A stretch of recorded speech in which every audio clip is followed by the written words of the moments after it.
초식 동물과 육식 동물의 관상은 그들의 운명을 어떻게 결정할까요? 눈에 보이지 않는 작은 원자가 어떻게 메모리의 역할을 할 수 있을까요? 신소재 관상학이란 무엇일까요? 안녕하세요. 저는 카이스트 신소재공학과 교수 홍승범입니다.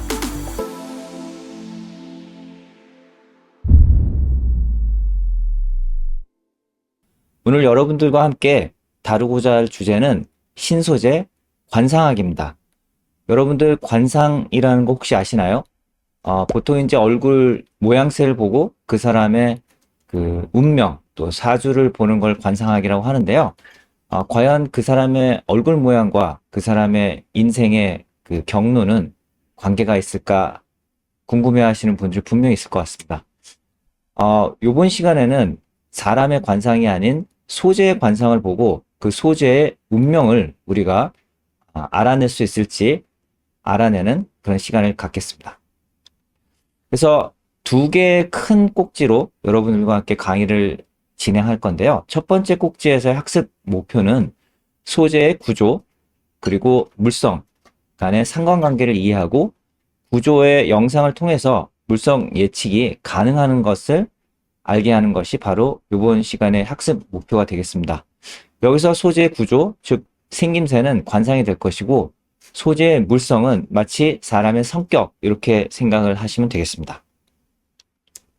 그러면 관상을 좀 단순하게 한번 생각해 보겠습니다.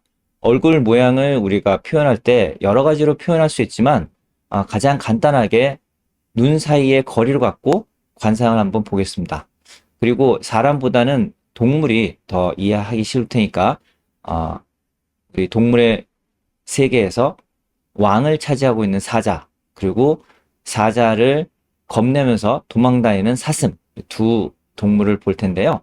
그 두 동물의 얼굴을 보시면 우선 사자는 눈 사이의 거리가 얼굴의 크기에 비해서 작다는 걸 좀 보실 수가 있고 사슴은 얼굴의 크기에 비해서 눈 사이가 멀다는 걸 볼 수가 있습니다. 자, 그럼 이런 관상이 그들의 생태계에 어떤 영향을 주는지 한번 살펴보겠습니다. 자, 운명이라고 했을 때는 여러분들이 살면서 내가 중요한 결정을 어떻게 하느냐에 따라서 자신의 운명이 결정이 된다는 것을 좀 알게 될 텐데요. 그래서 운명은 어떻게 보면 선택의 함수다라고 말할 수 있겠습니다.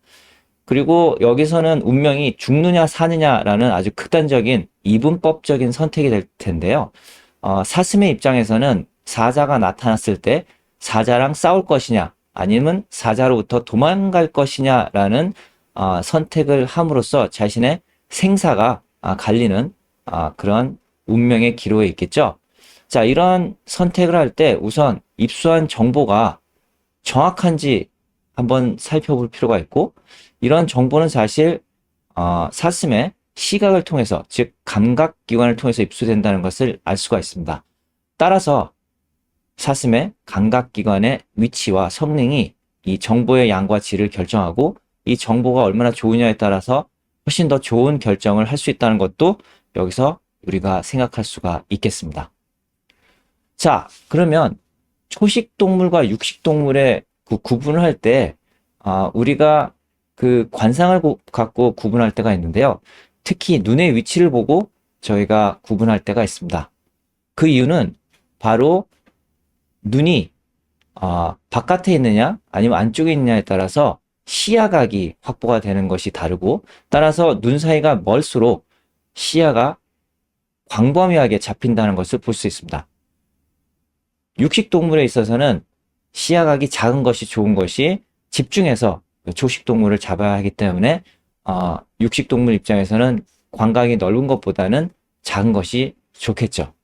그래서 이렇게 보시면 아시겠지만 생태계에서 각각의 동물들이 살아가는 방식에 따라서 관상이 다르게 진화된 것을 볼 수가 있습니다. 자, 그러면 사자를 봤다고 해서 이 사슴이 반드시 도망을 갈까요? 여기에는 또 하나의 변수가 있습니다. 바로 성격입니다. 즉 외부 자극에 대해서 어떻게 반응하느냐 그 반응 양상을 결정하는 것이 성격이 될 텐데요.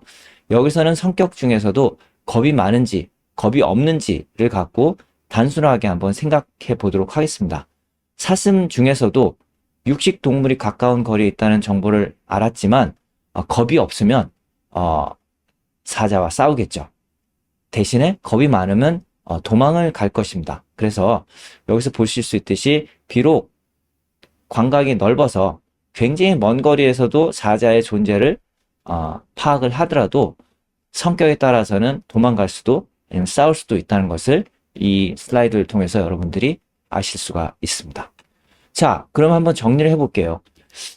외부 자극, 여기서는 특히 이제 시각 자극이 될 텐데요. 사자가 나타났습니다. 그 사자가 나타났다는 정보를 사슴의 두뇌 속에서 이제 처리를 할 텐데요. 의식상에서 처리하는 부분이 있고 무의식상에서 처리하는 부분이 있을 겁니다.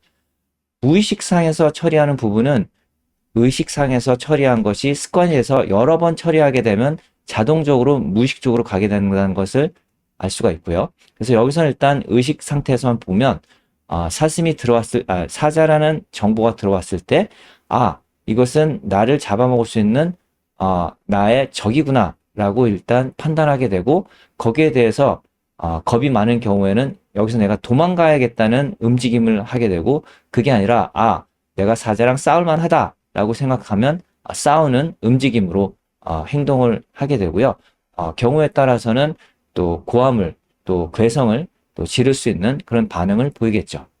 자, 그래서 그 선택이라는 것은 관상, 즉 눈 사이가 멀수록 멀리 있는 사자를 볼 수 있다는 그 정보, 습득 능력과 그 정보가 들어왔을 때 거기에 대해서 내가 싸울 건지 도망갈 건지를 결정하는 성격, 이 두 가지가 선택을 좌우한다는 것을 볼 수가 있습니다. 그래서 조금 우리가 경우의 수를 한 4가지를 갖고 저희가 살펴보면, 눈 사이가 먼 경우에는 멀리서도 사자가 보입니다. 자, 보이는 경우에 겁이 많은 경우에는 도망을 가고요. 보이지만 겁이 없는 경우에는 도망을 가지 않습니다. 안 보이는 경우에는 성격에 관계없이 도망가지 않겠죠. 그래서 여러분들이 보시는 바와 같이 4가지 선택지 중에서 보이고 겁이 많아야만 도망갈 수 있고 그래야만 살 수 있다는 것을 볼 수가 있습니다. 나머지 3가지 선택에서는 아무래도 사자가 훨씬 더 싸움을 잘하고 또 훨씬 포악하기 때문에 사슴이 살 확률은 거의 없다고 볼 수 있겠습니다.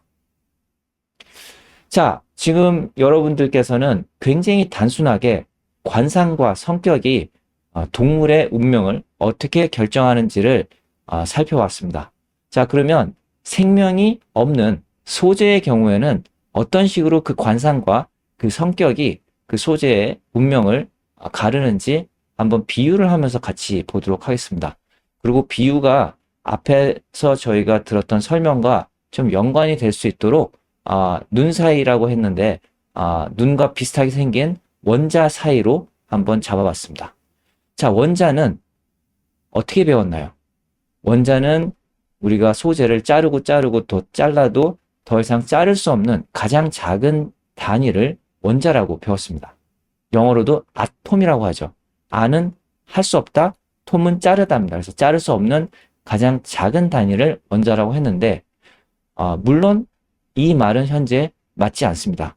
여러분들이 오펜하이머라는 영화를 보셨으면 아시겠지만 원자 폭탄은 원자의 핵을 쪼개서 거기서 나오는 에너지를 사용하는 것이기 때문에 이제는 저희가 원자를 자를 수 있는 시대에 왔지만, 어쨌든 저희 원자는 소재의 가장 단위로 아직도 많이 인식이 되고 있고 또 저희들이 그렇게 생각하고 있습니다.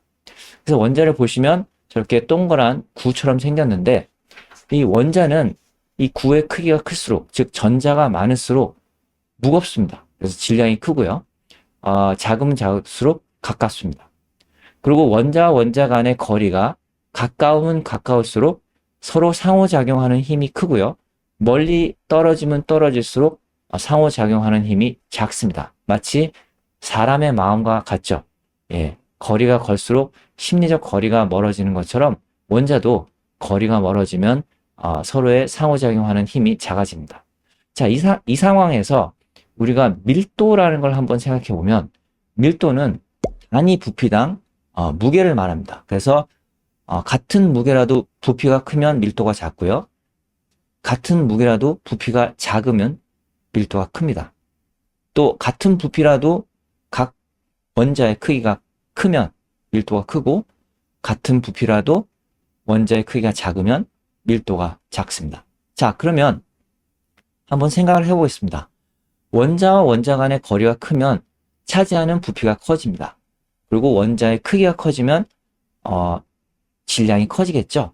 그래서 한 4가지 경우로 또 나눌 수가 있는데, 원자의 크기가 작고 원자 간 거리가 크면 밀도가 낮습니다. 이유는 질량이 작고 부피가 크기 때문이죠.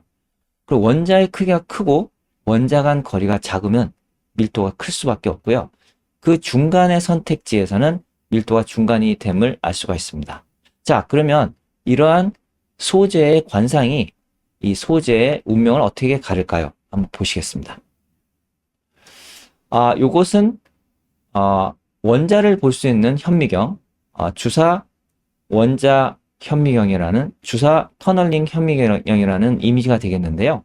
알루미늄이라는 원소랑 몰리브디움이라는 원소를 원자 단위로 본 것입니다. 왼쪽 그림에서 보실 수 있듯이 가지런히 지금 정렬을 하고 있는데, 아까 앞에서 본 슬라이드처럼 눈과 눈 사이에 거리가 있는 것처럼 보이죠? 그 거리를 알면 저희가 부피를 알 수 있고, 그 원자가 어떤 원자인지 알기 때문에 질량을 알 수 있어서 저 위에 있는 밀도가 2.7g/, 세제곱센티미터 같은 밀도가 나올 수가 있습니다. 오른쪽은 이제 몰리브디움인데요. 이 부분은 이제 더 질량이 많이 나가고 원자 간 거리가 작기 때문에 밀도가 10.28g/, 세제곱센티미터라는 걸 볼 수가 있습니다.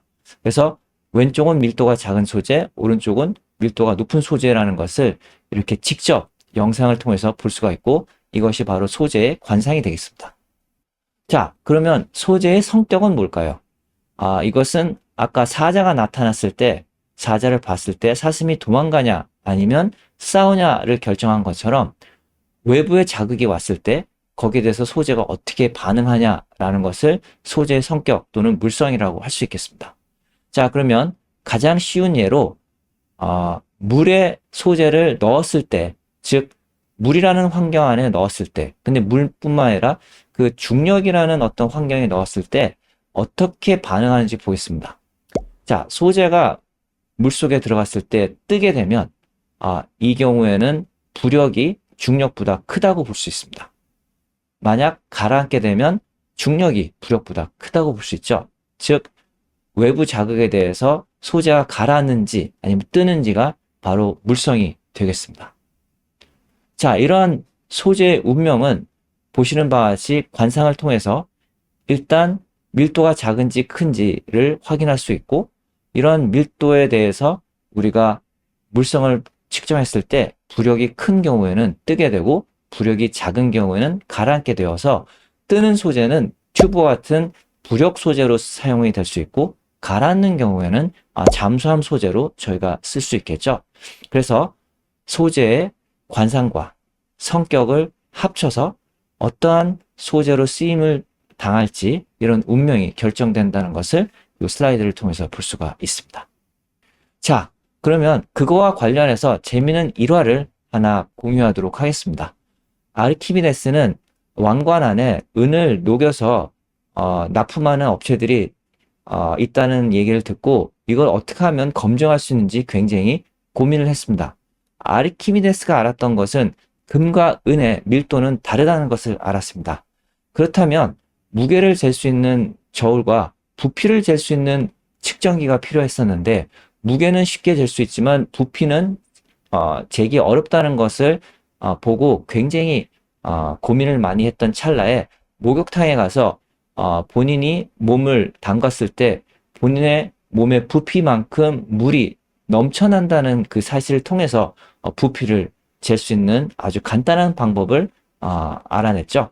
그래서 왕관이 은이 섞여 있는지 아니면 순금인지를 알아냈던 아주 유명한 일화가 있습니다. 이와 같이 소재의 밀도는 이렇게 가짜 왕관을 납품하는 사람들을 알아내게 할 수 있는 아주 중요한 그런 물성이라는 것을 본 슬라이드를 통해서 알 수 있겠습니다.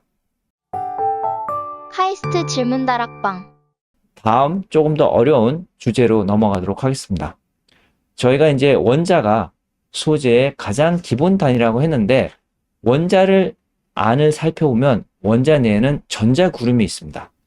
전자구름의 구조가 전자의 흐름의 물성과 상관관계에 있음을 이해하고 이를 밴드 다이어그램의 형태를 표현할 수 있도록 배우는 것이 본 강의의 목표가 되겠습니다. 또한 이러한 전자의 구조와 물성을 갖고 우리 USB나 플래시 드라이브와 같은 메모리 소재에서 어떻게 우리가 구조를 만들어야 이 메모리의 저장 용량을 키울 수 있는지 그런 물성 간의 상관관계를 이해하고 정보 저장 밀도를 높일 수 있는 구조를 예측할 수 있도록 배우는 것이 본 강의의 목적이 되겠습니다.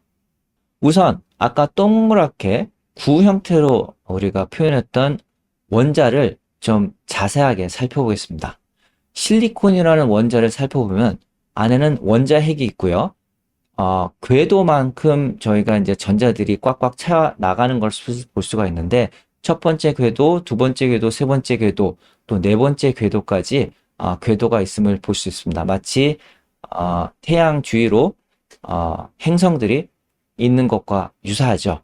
그래서 지금 14개의 전자가 원자핵 주위로 분포하고 있음을 볼 수가 있습니다. 이러한 전자들은 원자핵에 강력한 전자기력을 받고 밖으로 뻗어나가지 못하도록 구속되어 있는데요. 바깥에 가 있을수록 그런 구속력이 작아져서 가장 바깥에 있는 전자들은 사실상 바깥으로 나갈 수 있는 그런 경우도 생길 수 있음을 볼 수가 있습니다. 이러한 전자들의 에너지 준위를 저희가 또 이러한 다이어그램으로 표현할 수가 있는데요. 안으로, 즉 밑으로 내려갈수록 에너지가 굉장히 안정한, 즉 에너지 상태가 굉장히 깊은 상태가 되겠고요. 위로 갈수록 얇은, 즉 언제든지 자극을 받으면 다른 쪽으로 튀쳐나갈 수 있는 그런 전자를 보여주는 것이 되겠습니다. 그리고 깔때기 모양으로 보여주는 것은 위로 갈수록 전자들이 앉아 있을 수 있는 자리가 더 많아진다는 것을 표현하는 그런 그림이 되겠습니다. 자, 이렇게 하나의 원자의 전자들이 갖고 있는 에너지 준위를 좀 보여드렸는데요. 그러면 하나가 아닌 두 개가 서로 상호작용할 때는 그러한 전자들이 어떠한 에너지로 탈바꿈을 할까요? 이걸 보여준 그림이 바로 이 슬라이드가 되겠는데요. 아까 원자랑 원자 사이의 거리에 따라서 밀도가 결정된다고 했는데 만약 제가 임의로 실리콘과 실리콘 그 두 원자의 거리를 마음대로 조정할 수 있다고 한다면 그 조정함에 따라서 밀도도 바뀌겠고요. 또 전자 구름의 에너지 준위도 바뀜을 이 슬라이드를 통해서 볼 수 있습니다. 이 그림은 좀 어려울 수가 있는데요. 맨 오른쪽을 보시면 아주 멀리 있었을 때는 서로 독립된 원자이기 때문에 서로를 알 수가 없습니다. 서로를 알 수 없기 때문에 저렇게 전자들이 있을 수 있는 그런 위치가 양자화되어 있다는 걸 볼 수 있습니다. 선으로 되어 있죠. 그런데 가까이 가면 갈수록 양자화된 선이 면으로 된다는 것을 볼 수 있고 이 면이 바로 밴드가 되겠습니다. 밴드 내에서는 전자들이 자유롭게 비교적 자유롭게 위치를 잡을 수가 있고요. 그 밴드와 밴드 사이에는 어떤 갭이 생기는데요. 그 갭에는 전자가 있을 수 없음을 볼 수가 있고 이렇게 갭이 생기게 되면 사실상 전자는 바깥으로 여기가 안 돼서 반도체, 즉 전기가 잘 안 통하는 그런 상황이 됨을 이 그림을 통해서 알 수가 있습니다. 자, 그러면 그러한 것을 좀 단순하게 좀 그려보면 아까 밴드가 생긴다고 했는데 맨 마지막에 있었던 원자과 밴드, 즉 원자 핵으로부터 가장 멀리 있는 전자들이 차지하고 있는 그러한 위치가 되겠고요. 페르미 준위는 그 전도대, 즉 그 위에 있는 밴드와 사이에 있는 그런 에너지 준위가 되겠습니다. 그 에너지 준위는 역이될 수 있는 전자의 에너지라고 볼 수가 있는데 요게 갭에 있었을 때는 전자들이 있을 수가 없어서 도체가 안 되는 것을 볼 수가 있습니다. 그런데 이 상황에서 원자과 밴드에 있는 전자를 저희가 에너지를 줘서 전도대에 역이를 시킨다면 그때에는 전자가 움직일 수 있어서 반도체가 아닌 전도체처럼 전기를 흐르게 할 수 있는 것이죠. 자, 그렇게 역이 된 전자들이 공간상에서 저렇게 직선 운동을 하게 되면 전류가 생기게 되는 것이고요. 그 와중에 아까 보여드렸던 전도대 말고 원자과 밴드에 트랩이 되면 저렇게 가다가 멈추는, 즉 전류가 흐르지 않는 그런 상황이 연출되는 것을 볼 수가 있습니다. 그래서 반도체는 경우에 따라서는 전기가 흐르기도 하고 전기가 흐르지도 않는 그러한 아주 특이한 특성을 갖게 되는 것이죠. 자, 그러면 맨 끝에 있던 원자과에 있는 그런 전자들은 저렇게 역이화됐을 때 전도될 수 있는 특성이 있는데 그거 말고 그 안쪽에 있는 전자들은 어떤 특성이 있을까요? 안쪽에 있는 전자들은 전기장이 걸려도 사실 흐를 수가 없습니다. 대신에 제자리에서 자기의 위치를 바꿀 수가 있죠. 그래서 저렇게 전기장을 걸게 되면 전자는 전기장의 반대 방향으로 움직이게 되고 저와 같이 타원 행성 모양처럼 이격이 되면서 전자 분극, 즉 자석에서 말하는 그런 분극을 만들게 됩니다. 이러한 분극은 사실 아까 말씀드린 그런 전자들이 움직이다가 움직이지 못하게 하는 트랩 역할을 하기도 하는 것을 저희가 알 수가 있고요.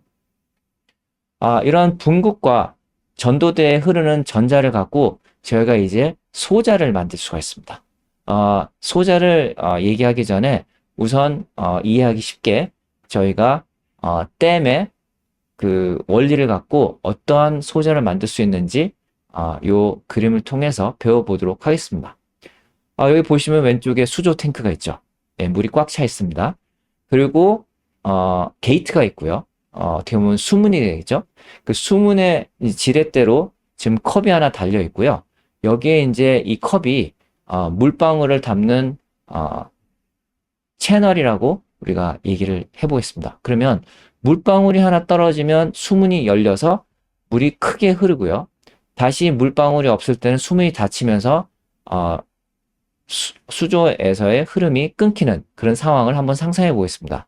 그러면 빗방울은 되게 작은 신호지만 그 빗방울과 비슷한 모양의 배수량 신호가 나옴을 볼 수가 있겠죠. 그리고 배수량은 빗방울보다 훨씬 더 크기 때문에 더 큰 그런 출력이 나옴을 볼 수가 있습니다. 따라서 이렇게 수문과 수조를 연결해서 하나의 스위칭 소자를 만들면 우리는 이 스위칭 소자를 통해서 물방울의 신호를 증폭할 수 있는 증폭기를 만들 수 있다는 것을 볼 수가 있습니다. 따라서 우리가 어떤 마이크를 통해서 내 목소리를 크게 키운다고 했을 때 그것은 내 목소리가 그 목소리 에너지가 바로 증폭돼서 큰 목소리가 되는 것이 아니고 내 목소리의 신호가 다른 어떤 전기 신호의 흐름을 제어하는 그런 수문 역할을 해서 그 큰 전기 신호가 다시 나의 목소리와 비슷한 그러한 음파를 만듦으로써 마치 제 목소리가 커지는 것과 비슷한 원리가 되겠습니다. 자, 그러면 아까 반도체 소재를 통해서 우리가 이런 비슷한 스위치와 증폭기를 만들 수 있는지 확인을 해보겠습니다. 왼쪽은 AT&T 벨랩에서 게르마늄이라는 원소를 갖고 처음으로 라디오에 들어간 트랜지스터 증폭기를 만든 예가 되겠습니다. 굉장히 지금 복잡하게 되어 있는데요. 맨 왼쪽에 있는 선, 맨 오른쪽에 있는 선이 아까 그 수조에서 말했던 그 수조 탱크의 소스와 드레인이 되겠고요. 가운데 있는 것이 게이트, 즉 수문이 되겠습니다. 그래서 왼쪽 전류가 오른쪽 선으로 흘러갈 때 이 가운데 게이트가 열었다 닫았다 하는 그런 역할을 하겠죠. 그래서 가운데 게이트는 작은 신호로 닫았다 열었다 하고 왼쪽 전선에서 오른쪽으로는 굉장히 큰 전류가 흐를 수 있도록 장치를 한 것입니다. 이러한 것은 저희가 이제 나노 스케일에서도 구현할 수 있는데 보시는 바와 같이 원자간역 현미경 탐침에 소스 드레인 게이트를 만들고 아래 소재에서 분극, 아까 말씀드린 것처럼 전자구름이 위로 쏠렸냐 아래로 쏠렸냐에 따라서 게이트에 있는 전자의 흐름이 잘 흐르냐 안 흐르냐를 저희가 제어를 할 수 있고, 거기에 따라서 전류의 크기를 갖고 정보가 1인지 0인지를 확인하는 그러한 나노 정보 저장 소재의 한 단면을 보여주는 그림이 되겠습니다. 자, 그러면 방금 말했던 그러한 소스 드레인 게이트의 그런 소자가 아까 말한 수조 그리고 수문 역할을 하는 것과 어떤 연관을 갖는지 좀 보여드리겠습니다. 보시는 바와 같이 우리들이 쓰는 USB나 혹은 노트북에 있는 하드디스크는 다 이러한 소자들이 들어있는데요. 그 N 플러스 소스가 수조에 있는 탱크라고 보시면 됩니다. 여기 이제 물이 엄청 많고요. 여기가 이제 수문입니다. 컨트롤 게이트, 플로팅 게이트가 수문이고요. 이 드레인이 배수구가 된다는 것을 알 수가 있고요.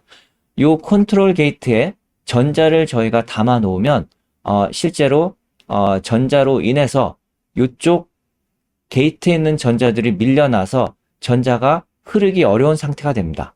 따라서 저항이 큰 거죠. 이 상태를 0이라고 할 수 있고요. 혹은 1이라고 할 수 있고, 컨트롤 게이트에서 플로팅 게이트로 우리가 전자를 넣어서 닫았다가 이 컨트롤 게이트로 플로팅 게이트에 있는 전자들을 빼면 다시 수문을 열어서 잘 흐르게 해서 1이라는 정보를 또 저장할 수 있게 됩니다. 그래서 요 하나가 정보 저장의 한 단위가 되겠죠. 즉 1빛이 되겠습니다. 그러면 또 하나 물어볼 수 있는 게 정보 저장 밀도는 어떤 걸 말하나요? 바로 같은 공간에 얼마나 많은 정보를 저장할 수 있는지를 나타내는 물성이 되겠습니다. 그렇다면 앞에서 말했던 밀도와 같이 눈 사이가, 이 두 개의 눈 사이가 멀수록 좋을까요? 짧을수록 좋을까요? 예, 짧을수록 더 많은 눈들이 들어갈 수 있을 테니까 이 눈 사이가 짧을수록 좋습니다. 그래서 저희가 이제 게이트의 폭이 작을수록 좋은데, 이것을 우리가 보통 말하는 뭐 3나노 공정이다, 4나노 공정이다 하는 것들이 어떻게 보면 이런 게이트의 폭과 연관이 됐다는 것을 볼 수 있고, 그 숫자가 작으면 작을수록 밀도가 높아져서 이게 나노가 작으면 작을수록 더 많은 정보를 우리가 저장할 수 있겠구나라는 것을 이해하실 수 있고, 이제 뉴스를 볼 때 각각의 전자회사들이, 반도체 회사들이 그렇게 작게 하려는 이유를 아마 이 그림을 통해서 여러분들이 이해하실 수 있을 겁니다. 그래서 보면 우리가 이제 인구 밀도를 말할 때도 사실은 같은 부피 내에 사람이 얼마나 사느냐를 얘기하는데, 마찬가지로 정보 저장 밀도도 같은 부피 내에서 얼마나 많은 정보가 살 수 있느냐를 얘기하게 되고요. 정보가 살 수 있는 공간, 그리고 정보를 처리할 수 있는 공간이 각각 필요합니다. 그래서 어떤 소자는 이렇게 4개의 공간이 필요한 메모리 소자가 있고요. 멀티플 플래시 같은 경우는 실제로 굉장히 작은 공간 내에 많은 양의 정보를 이렇게 저장할 수 있다는 것을 볼 수 있고, D램의 경우에는 8칸 혹은 6칸이 필요해서 다른 그 플래시에 비해서 그 저장 밀도가 조금 낮다, 이렇게 알 수가 있겠죠. 자, 이것은 사람이 사는 걸로 따지면 집에 사람이 살고 있고 주택에는 이렇게 마당이 있는데, 마당이 있는 공간은 사실 사람이 사는 공간은 아니지만 어떤 주거 환경이라든지 사람 삶의 어떤 그 질을 높이기 위해서 필요한 공간이 되겠죠. 그래서 대련이라는 시내와 서울시를 비교해 보면 사람이 훨씬 더 적게 살고 공간이 넓기 때문에 밀도가 낮다는 것을 볼 수 있고, 따라서 고층보다는 저층 건물이 많다는 것을 볼 수 있고요. 서울시와 같이 많은 인구가 사는 도시에서는 저층보다는 고층으로 올라가서 많은 사람들이 살 수 있도록 배려하는 것을 볼 수가 있으며, 밀도도 굉장히 높다는 것을 볼 수가 있습니다. 자, 그러면 정보 저장 장치도 마찬가지로 처음에는 2차원, 즉 1층의 어떤 소자에서 모든 정보를 저장했다면 점점 더 많은 정보를 작은 공간 내에서 저희가 정보를 저장하기 위해서 이렇게 고층 빌딩으로 변모하는 것을 볼 수가 있어서, 사람 사는 사회나 정보 저장 기기 내에서 정보가 사는 사회나 매우 유사하다는 것을 볼 수가 있습니다. 카이스트 질문 다락방. 요약하자면 소재 관상학이라는 걸 우리가 배웠고, 즉 소재의 어떤 모양, 또 구조를 보고 소재가 어떠한 물성을 가질지, 어떤 성격을 가질지 우리가 살펴보았습니다. 또 이러한 소재의 구조, 또 모양, 또 물성들이 실제 소자에 들어갔을 때, 특히 이제 메모리 같은 정보 저장하는 소자에 들어갔을 때 어떤 식으로 그 상관관계를 유지하면서 들어가는지를 확인했고, 가장 중요한 것 중에 하나인 정보 저장 밀도를 크게 하기 위해서 소재의 구조를 어떤 식으로 디자인하는지도 같이 살펴보았습니다. 네, 그래서 오늘은 신소재 관상학의 아주 단편적인 일면을 보았는데요. 요것을 통해서 여러분들이 소재도 사람 사는 사회랑 비슷하고 사람 사는 사회와 마찬가지로 그런 공간에 대한 어떤 설계와 디자인이 굉장히 중요하다는 것을 여러분들이 본 시간을 통해서 배웠으면 좋겠습니다. 네, 이상으로 제 강의를 마치겠습니다. 감사합니다.